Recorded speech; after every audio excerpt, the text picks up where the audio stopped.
से प्रणाम। ममता मौर्य के चैनल में सभी दर्शकों का स्वागत है। मेरी प्यारी प्यारी माताओं और बहनों को मैं दिल से प्रणाम करती हूँ। एक बहुत प्यारा सुअर का उठान गीत लेकर आई हूँ।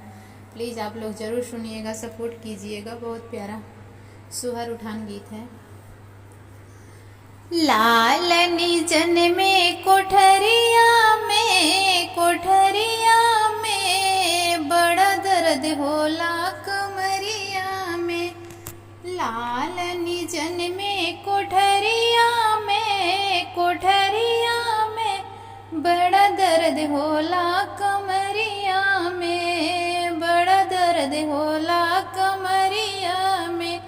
सासू जी आई देवता मनने को, सासू जी आई देवता मनने को।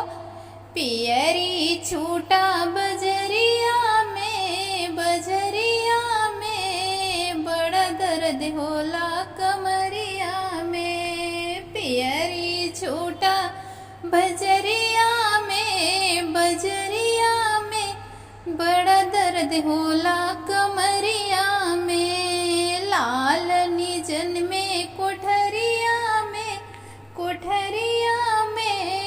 बड़ा दर्द होला कमरिया में। बड़ा दर्द होला कमरिया में।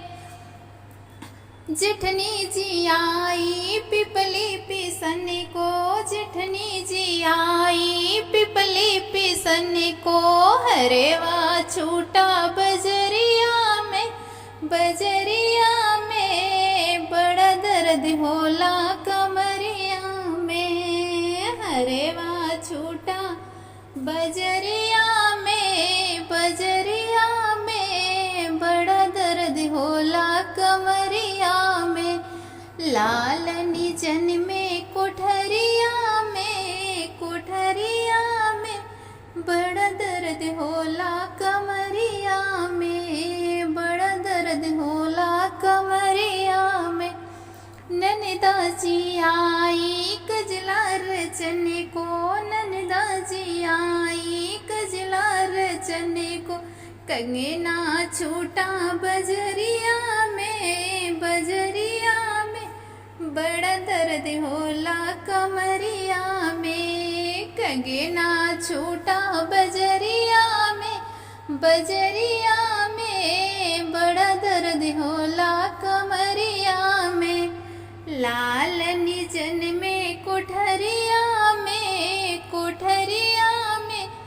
बड़ा दर्द होला कमरिया में। बड़ा दर्द होला कमरिया में। लालनी जन में कोठरिया में बड़ा दर्द होला कमरिया